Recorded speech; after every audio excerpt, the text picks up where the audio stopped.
Hello, I'm Stephen Shalita. I'm the Communications Manager for Africa for the African region at the World Bank. And welcome to our Global Voices interview series here at the World Bank headquarters in Washington, D.C. We are live streaming from our spring meetings, and today is our last day. We are so delighted to have David Malpass, our new World Bank Group Vice President, who is going to be talking to us today. Thank you for joining us. I'm also excited to welcome all of you, our online audience. Thank you for joining us, and please share comments on this post. So let's turn to you, David, and let's get right into it. Today is the 13th of April, and you're the 13th president of the World Bank. So what a coincidence. You've been here for the spring meetings before, so this is not your first. What are your impressions as the World Bank president now attending the spring meetings? Thank you, Stephen. Nice to be here. Well, I'm struck by the amount of enthusiasm going on. I first came to a spring meeting in 1984, so I've seen them grow.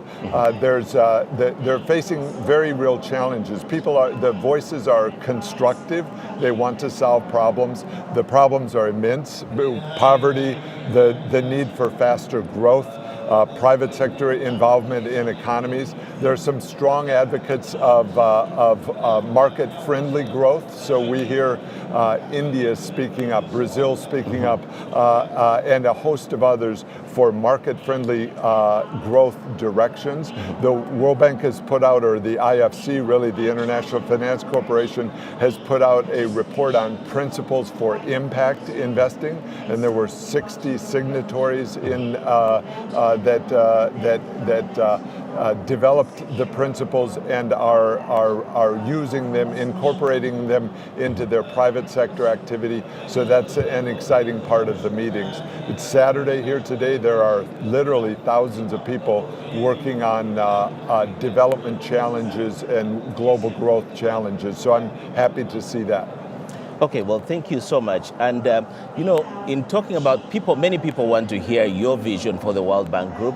And there is something you've kept mentioning. You've kept talking about breakthroughs for countries. What does that really mean? And what does success look like for you, especially maybe in the first year and maybe in the longer term?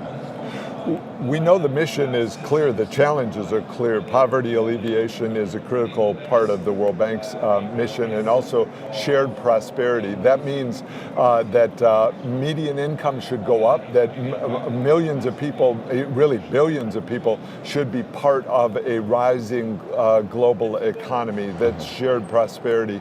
And so those missions are clear, and my thought is that needs to be done country by country. Different countries have different challenges that they face.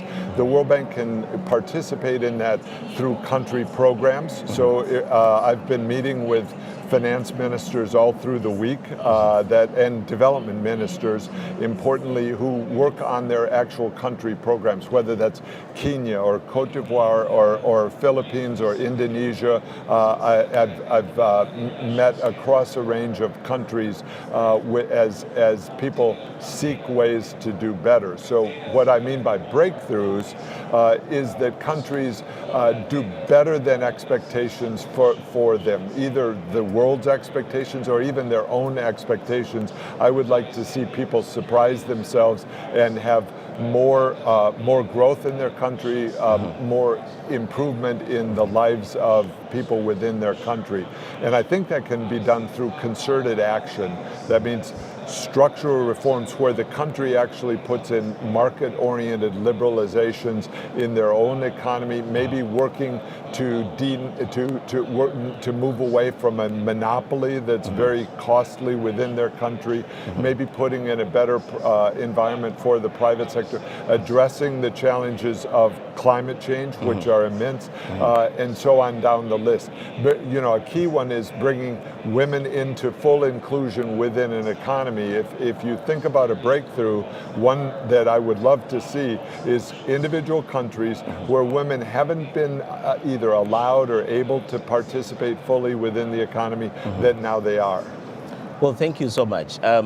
Let's just go back on that very thing that you've mentioned, that countries have all these challenges and they're trying to tackle them.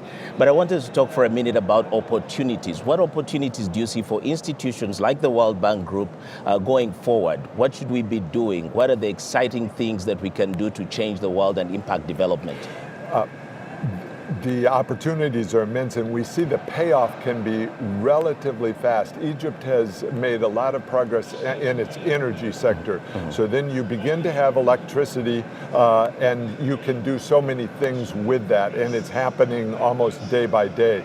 In other countries, if there can be cleaner water and more water available, that allows that improves health, which in turn then improves education, and so you get a fulfilling process of improved living standards, and the condition of people can go up.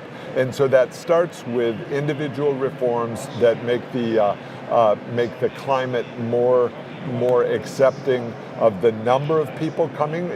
There's a huge demographic challenge, so there's this big urgency to getting to having progress on a range of fronts. The World Bank's been involved in a human capital index. It turns out that that measurement is quite useful, because you see which things work, how progress is being made, and so that the Human Capital Index, I think, gives countries a bit of a benchmark where they could make progress.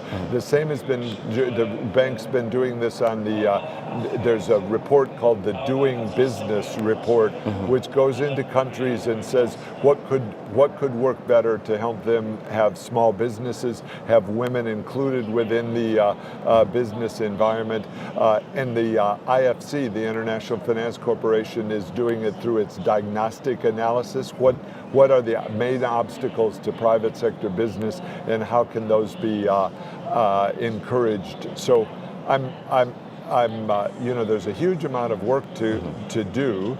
People are coming together to try to tackle it. I'm going to try to play a role by having country programs that involves bilateral creditors, there's a range. Working in Africa, there is not only the World Bank, there's the African Development Bank, there's many European bilateral agencies, there's China's bilateral lenders and development entities, and they sometimes, or they always can be doing a better job of coordinating in a way that actually helps the people of the country.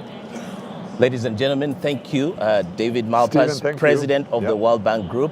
And to our online audience, please stay tuned. Thank you for this segment. There is more to come, so just wait until we come again to you. Thank you very much.